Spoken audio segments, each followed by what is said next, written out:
नमस्कार, मैं हूं शुभी मिश्रा और आप देख रहे हैं न्यूज रूम लाइव। बुलेटिन की शुरुआत बड़ी खबर के साथ करेंगे। मोतिहारी से आपको बड़ी खबर बताएं, जहां मोहम्मद याकूब और सुल्तान को गिरफ्तार किया गया। एटीएस की तरफ से बड़ी कार्रवाई की गई है। एटीएस की तरफ से इस कार्रवाई में मोहम्मद याकूब और सुल्तान को गिरफ्तार किया गया। पीएफआई के मास्टर ट्रेनर है दोनों। एनआईए और बिहार एटीएस की ये बड़ी कार्रवाई देखने को मिली है। चकिया के बांसघाट से दोनों की गिरफ्तारी की गई। चकिया के बांसघाट से इनकी गिरफ्तारी होने के बाद इन्हें फिलहाल पुलिस गिरफ्त में रखा गया है। याकूब चकिया के गांधी मैदान में ट्रेनिंग दिया करता था। याकूब का ट्रेनिंग देते हुए वीडियो भी वायरल हुआ है। सोशल मीडिया पर देश विरोधी टिप्पणी इसने की थी। अयोध्या के लिए शालिग्राम पत्थर ले जाते समय टिप्पणी की गई थी। एनआईए ने इस पूरे मामले की सघनता से जांच की, जिसके बाद आज मोहम्मद याकूब और सुल्तान को गिरफ्तार कर लिया गया है। पीएफआई का मास्टर ट्रेनर है ये दोनों, जिनकी गिरफ्तारी की गई है। और देखिए, इस पूरी खबर की अधिक जानकारी के साथ हमारे संवाददाता मुन्ना राज हमारे साथ फोन लाइन पर है। मुन्ना, ये बताइए कि अब आगे क्या कुछ कार्रवाई की जाएगी गिरफ्तारी के बाद? पीएफआई के मास्टर ट्रेनर सुल्तान उर्फ याकूब की गिरफ्तारी के बाद एनआईए की टीम इससे गहन पूछताछ कर रही है और गोपनीय तरीका से गोपनीय जगह एनआईए की टीम सुल्तान को लेकर पहुंची है और उससे गहन पूछताछ की जा रही है। हम बताना चाहेंगे, फुलवारी शरीफ में कुछ दिन पहले जो अतहर उर्फ जलाउद्दीन की गिरफ्तारी हुई थी, उसी के जो सुराग मिला था, उसी सुराग के आधार पर याकूब की पहचान हो पाई है, जिसके आधार पर एनआईए की टीम जिला पुलिस के साथ मिलकर छापेमारी गिरफ्तार करती है।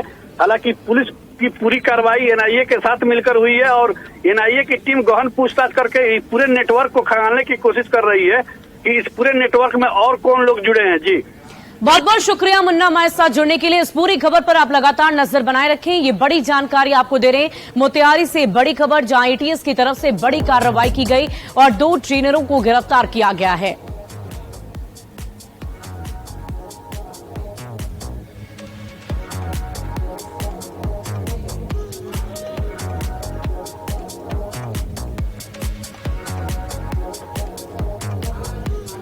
तो ये तस्वीरें हम आपको दिखा रहे हैं। देखिए, ये दोनों ही वही व्यक्ति हैं, मोहम्मद याकूब और सुल्तान की ये तस्वीर है, जिनका वीडियो सोशल मीडिया पर बड़ी तेजी से वायरल हुआ।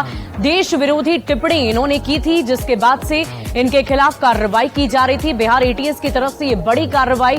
ये दोनों ही पीएफआई के सदस्य हैं, जिनके द्वारा ट्रेनिंग दी जाती थी और फिलहाल इन दोनों की गिरफ्तारी हो चुकी है। आगे की जांच प्रक्रिया लगातार जारी है। गिरफ्तारी के बाद पूरी सघनता से इनके साथ पूछताछ की जा रही है।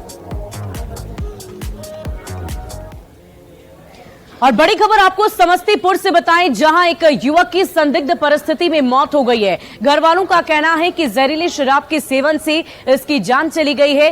फिलहाल इस पूरे मामले की जांच की जा रही है। समस्तीपुर से यह बड़ी खबर आपको बता रहे हैं, जहां संदिग्ध हालत में एक व्यक्ति की मौत की खबर है। परिवार वालों का कहना है कि युवक की मौत जहरीली शराब के सेवन से हुई है। घटना मूसरी घरारी थाना क्षेत्र की बताई जा रही है। मृतक फतेहपुर बाला गांव के वार्ड संख्या 8 निवासी दीपक प्रकाश सिंह के 26 साल का बेटा विकास कुमार सिंह है। मृतक के घर वालों से बातचीत की हमारे संवाददाता मुकेश कुमार ने।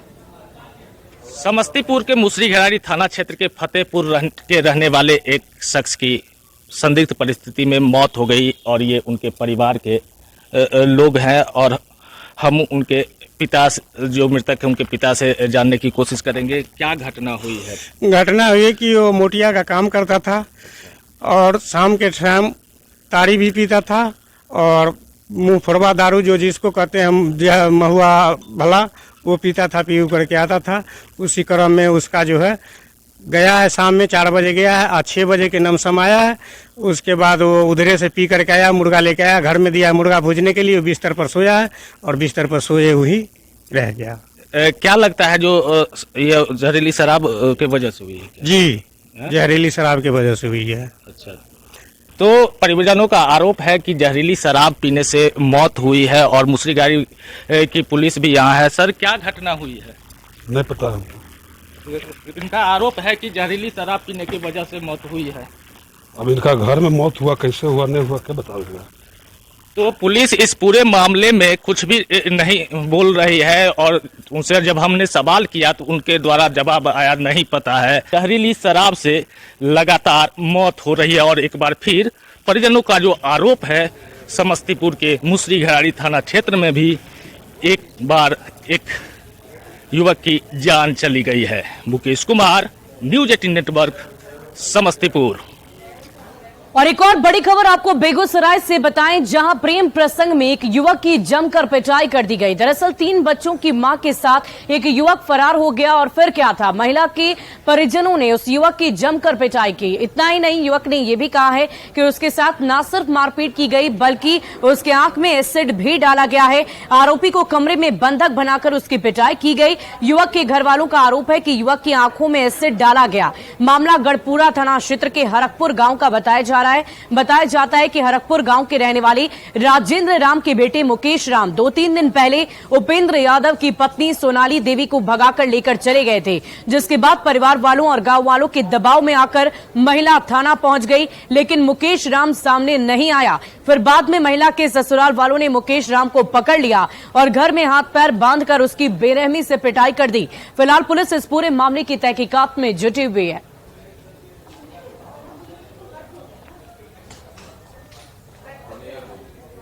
और अभी उसका पल्स और वीडियो में रिकॉर्डेबल नहीं है। पहले उसका भी जान बचाने का कोशिश किया जा रहा है, ऐसे में नहीं है। हर तरफ से जो संभव प्रयास वो किया जा रहा है। आँख के बारे में अब एसिड से कुछ हुआ है कि नहीं वो बताना मुश्किल है, क्योंकि आसपास का एरिया एसिड से जला हुआ नहीं ऐसा लग रहा है बाहर से, लेकिन हैजीनेस है उसके दोनों आई बॉल में हैजीनेस है। तो वो बाद में जब आई के डॉक्टर देखेंगे तो वो क्लियर करेंगे कि उसको क्या करना है। और अगली खबर आपको बेगूसराय से बताएं, जहां प्रेमी के इनकार करने से प्रेम प्रसंग में एक बहुत ही खतरनाक मामला सामने आया है, जिसे सुनकर आप शायद चौंक जाए। दरअसल प्रेमिका ने जब फोन पर बातचीत करने से इनकार किया, मिलने से इनकार किया, तो प्रेमी ने अपने पूरे बदन को ब्लेड से ही काट लिया और ऐसे में गंभीर रूप से जख्मी हो गया है। बड़ी जानकारी बेगूसराय से आपको दे रहे हैं, जिसकी वजह से उसकी नस कट गई है। प्रेमी गंभीर रूप से जख्मी बताया जा रहा है। घटना नगर थाना क्षेत्र के पोखरिया की बताई जा रही है। जख्मी प्रेमी कन्हैया कुमार नगर थाना के पोखरिया का रहने वाला है। कन्हैया कुमार ने बताया कि 3 साल से पड़ोस की रहने वाली एक लड़की के साथ उसका अफेयर चल रहा था, लेकिन बाद में प्रेमिका ने फोन उठाना ही बंद कर दिया और इग्नोर करने लगी। प्रेमिका मिलने से इनकार करती रही, जिसके बाद प्रेमी तनाव में आ गया। रिलेशनशिप टूटने के बाद प्रेमी अवसाद में रहने लगा, यानी कि डिप्रेशन में चला गया और बीते दिन उसने अपने पूरे बदन को ही ब्लेड से चीर डाला। उसने अपनी जान तक देने की कोशिश की, जिसके बाद से फिलहाल वो इस वक्त अस्पताल में भर्ती है और उसका इलाज लगातार जारी है। उसकी जान तो बच गई, लेकिन वो बुरी तरह से जख्मी हो गया है। खूब मोहब्बत करते हो, खूब बेपनाह। अगर उन्हें मिलेगा तो जान दे दोगे, इसीलिए हाथ काट लिया। क्या चीज से काटा? क्या चीज से काटा हुआ? क्या चीज से काटा था? और देखिए, शिक्षा विभाग की तरफ से एक नया फरमान जारी किया गया है, जिसमें यह कहा गया है कि शिक्षकों को अब मोबाइल फोन क्लासरूम में नहीं इस्तेमाल करना है और इसके अलावा जो कार्य अवधि होगी उस दौरान उन्हें कुर्सी भी नहीं दी जाएगी। तो ये बड़ी जानकारी आपको दे रहे हैं। इसके साथ ही स्कूल में कार्य अवधि के दौरान शिक्षकों के मोबाइल फोन के इस्तेमाल पर रोक लगाने का भी आदेश जारी किया गया है। शिक्षा विभाग का आदेश है कि स्कूलों में इसे पालन किया जाए। अगर ये पालन नहीं किया जा रहा है तो इसको लेकर गोपालगंज के उत्क्रमित मध्य विद्यालय मांझा में पड़ताल की गई, जिसकी पड़ताल में हमारे संवाददाता गोविंद कुमार मौजूद थे। उनकी ये खास रिपोर्ट देखिए। फिलहाल प्रयोग के दौर से गुजर रहा है और आए दिन नए नए निर्देश शिक्षकों के लिए मुश्किल बढ़ा रहे हैं। हालांकि शिक्षक इन निर्देशों का पालन तो जरूर कर रहे हैं, लेकिन क्या बुनियादी दिक्कतें आ रही है यह जानने के लिए हम पहुंचे हैं डीएवी मध्य विद्यालय में, जहां के शिक्षकों से हम बात करेंगे। आज का जो निर्देश है वो यह है कि शिक्षक मोबाइल लेकर कक्षा में नहीं आएंगे और कुर्सी पर भी नहीं बैठेंगे, खड़े खड़े पढ़ाएंगे। तो इन निर्देशों का शिक्षकों पर क्या असर है यह जानने के लिए हम यहाँ पहुंचे। हमारे साथ इस स्कूल की फिलहाल हेडमास्टर मौजूद है। मैम, क्या नाम हुआ आपका? प्रतिमा कुमारी। मैम, इस तरह का जो निर्देश आया है कि शिक्षकों को बैठ के नहीं पढ़ाना है और मोबाइल इस्तेमाल नहीं करते, कितना आप सही मानते हैं इसमें? सही है, क्योंकि हम लोग तो ट्रेनिंग में दिया गया है कि बैठकर आपको नहीं पढ़ाना है। तो इसमें कोई दिक्कत नहीं है, खड़े को पढ़ाना है। अगर आप पढ़ा ले रहे हैं तो 10 मिनट आप बैठ सकते हैं, बैठिए, लेकिन कंटिन्यू आप बैठ करके नहीं पढ़ाइए। ये तो हम लोग को ट्रेनिंग में ही दिया गया है। बताइए, कुर्सी भी हटा देना है। जी, कुर्सी हटा देना है। तो ये हेडमास्टर थी, इनका कहना है कि सभी शिक्षकों का मोबाइल लिया जा चुका है। आप देख सकते हैं यहाँ क्लासेस भी चल रहे हैं और हम यहाँ के जो टीचर हैं इनसे बात करते हैं। मैम, क्या नाम हुआ आपका? मेरा नाम अनु कुमारी हुआ। मैम, ये बताइए कि जो नया निर्देश आया है कि मोबाइल लेकर के नहीं पढ़ाना है और खड़े स्टैंडिंग पोजीशन में पढ़ाना है, कुर्सी इस्तेमाल नहीं करना है, कितना जायज मानती हैं आप? सर, एक हिसाब से देखा जाए तो ठीक ही है। क्लास में बच्चों को हैंडल करने समय तो हम लोग को खड़े होके ही हम लोग सभी बच्चों पे अपनी नजर बना के रख सकते हैं।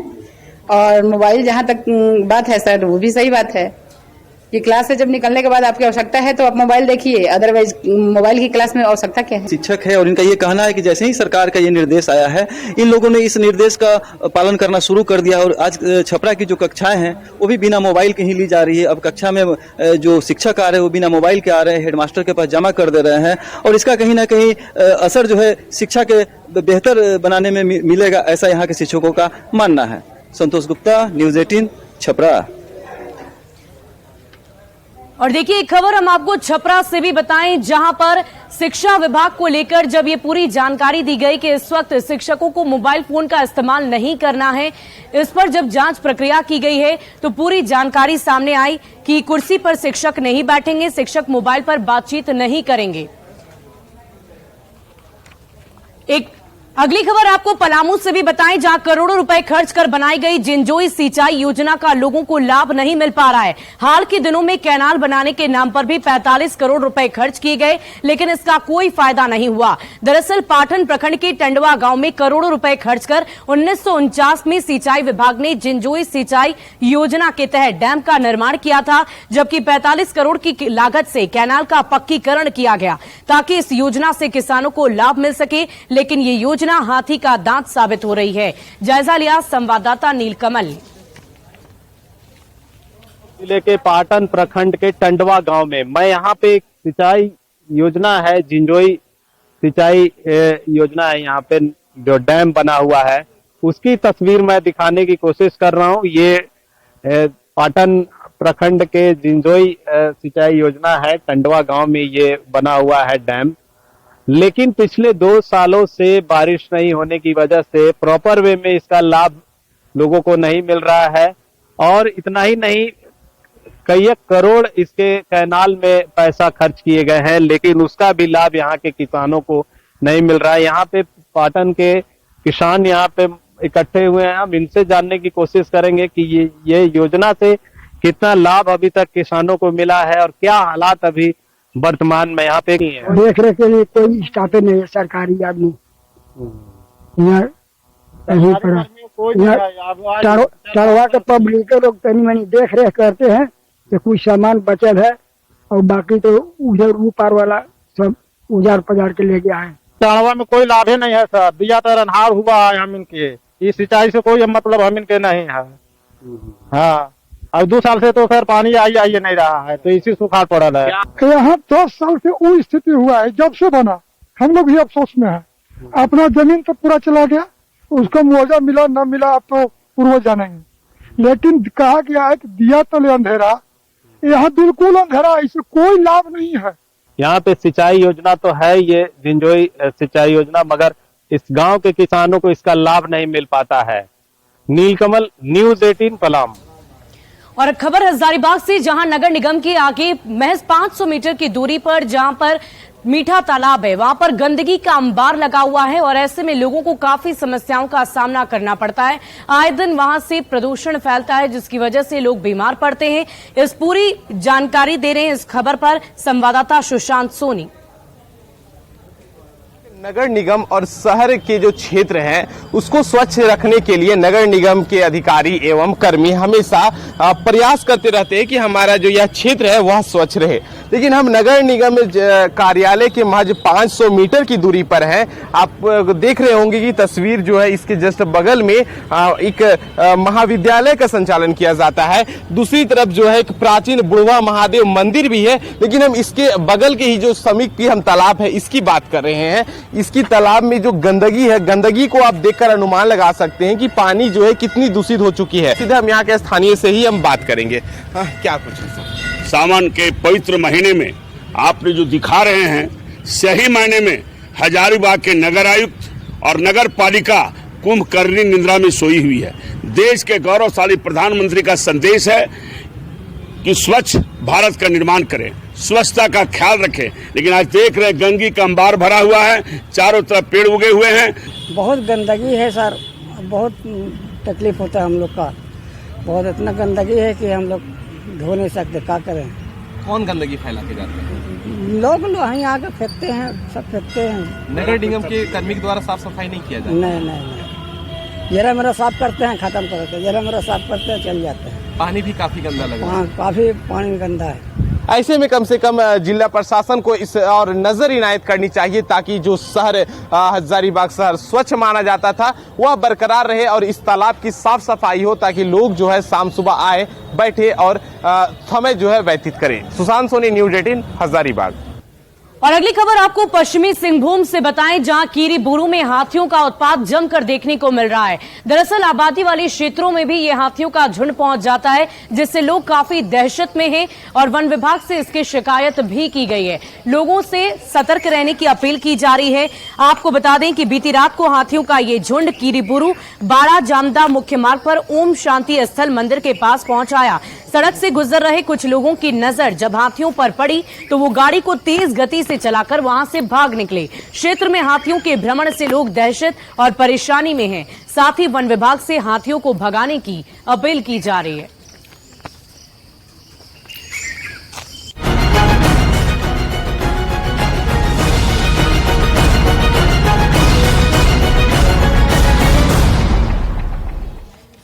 और देखिए, बेंगलुरु में हुई महाजुटान के बाद इस गठबंधन का नाम अब बदल गया है, जिसका नाम इंडिया रखा गया है और अब इस पर सियासत भी चरम पर हो रही है। क्या कह रहे हैं अलग अलग राजनीतिक दलों के लोग, सुनिए।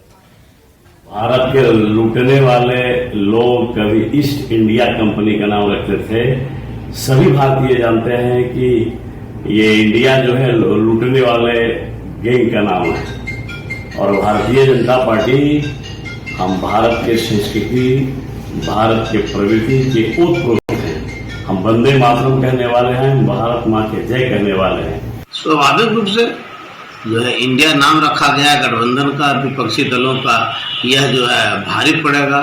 लड़ाई तो यही नहीं चल रहा है पूरे देश में कि जो व्यक्ति इंडिया को, भारत को बेचना चाहता है, उसको जो है विपक्षी दलों के लोग जो है उसको बचाना चाहता है। इसलिए कलेजा फट रहा है और साफ साफ आदरणीय लालू प्रसाद यादव जी और तेजस्वी जी हमारे नेता ने यह कह दिया कि यह लड़ाई जो है हमारी लड़ाई नहीं है, यह लड़ाई विपक्षी पार्टियों के नेताओं की लड़ाई नहीं है, यह लड़ाई भारत बनाम भाजपा की लड़ाई है। इसी बेंगलुरु में आयोजित बैठक और भारतीय जनता पार्टी के जिस ढंग से राजनीतिक बेचैनी है, जिस ढंग से आदरणीय प्रधानमंत्री जी के कटुवाणी निकल रहा है, यह तो स्पष्ट कर रहा है कि भाई गठबंधन के इस दौर में जो गैर भाजपा मोर्चे की पार्टियों ने तय किया उसका असर गहरा है।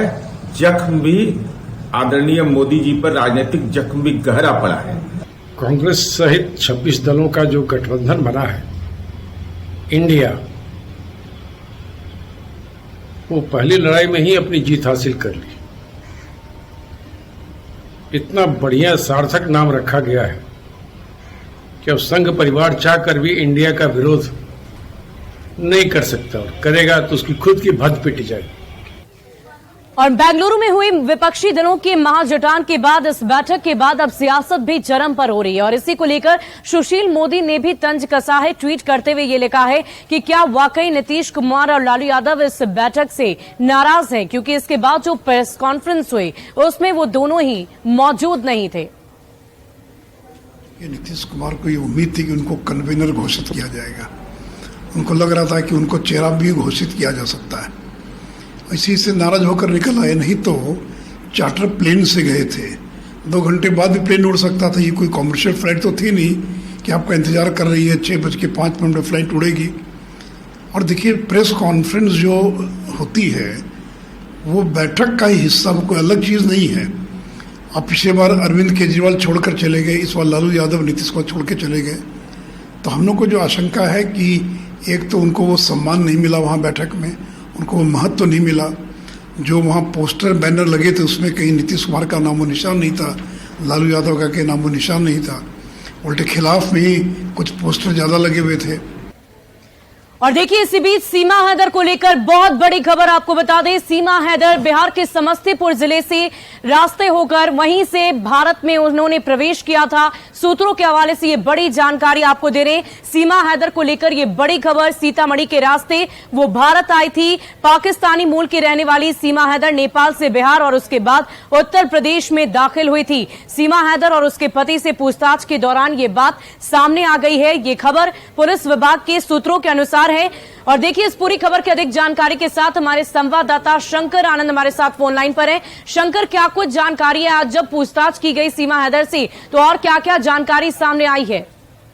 देखिए सीमा हैदर से जिस तरह से पूछताछ की जा रही है, अभी फिलहाल जो जिस तरह से उत्तर प्रदेश की एटीएस की टीम के द्वारा इस मामले में तफ्तीश की जा रही है और जो पूछताछ की गई तो उसमें उस रूट के बारे में पूछा गया कि सीमा हैदर और उसके जो पति हैं सचिन, वो किस रूट से लेकर उत्तर प्रदेश तक पहुंचे थे। तो इस मामले में जो हमारे सूत्र बताते हैं कि सीमा हैदर और सचिन दोनों से जब अलग अलग टीम पूछताछ कर रही थी, दोनों ने इस बात को स्वीकार किया कि वो नेपाल के बाद बिहार में प्रवेश की थी और बिहार में जो सीतामढ़ी वाला इलाका है वहां से क्रॉस करते हुए उसके बाद फिर वो उत्तर प्रदेश में पहुंची थी और उत्तर प्रदेश बॉर्डर में पहुंचने के बाद फिर उसके बाद वो नोएडा तक पहुंची। तो एक तरह से कहा जा सकता है कि इस मामले में जब बॉर्डर की अगर बात करें और बॉर्डर में प्रवेश करने की अगर बात करें तो वहां पर अर्धसैनिक बल एसएसबी भारत के सीमा के अंतर में वो तैनात होते हैं। तो एसएसबी के अधिकारियों से भी इस मामले में एक रिपोर्ट बाद में मांगा जा सकता है और कहा जा सकता है कि निश्चित तौर पे अब तक ये रिपोर्ट जो है एसएसबी के द्वारा केंद्रीय गृह मंत्रालय में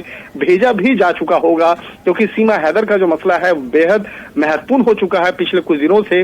और जिस तरह से पाकिस्तान मूल के रहने वाली सीमा हैदर जिस तरह से पाकिस्तान के बाद दुबई के बाद जिस तरह से नेपाल पहुंची और नेपाल के बाद वो अपने वहां पर सचिन नाम के युवक से शादी करती है, जो सचिन जो मूल रूप से नोएडा का रहने वाला है, और उसके बाद जिस तरह से वो उसका उत्तर प्रदेश में पहुंचना, इन तमाम मामलों पर विस्तार से उत्तर प्रदेश पुलिस की एटीएस तफ्तीश कर रही है। और इसी तफ्तीश के दौरान में बिहार कनेक्शन और बिहार का खास तौर पर जो सीतामढ़ी वाला जो एरिया है, सीतामढ़ी का जो बॉर्डर एरिया है, उसके बारे में जानकारी मिली है।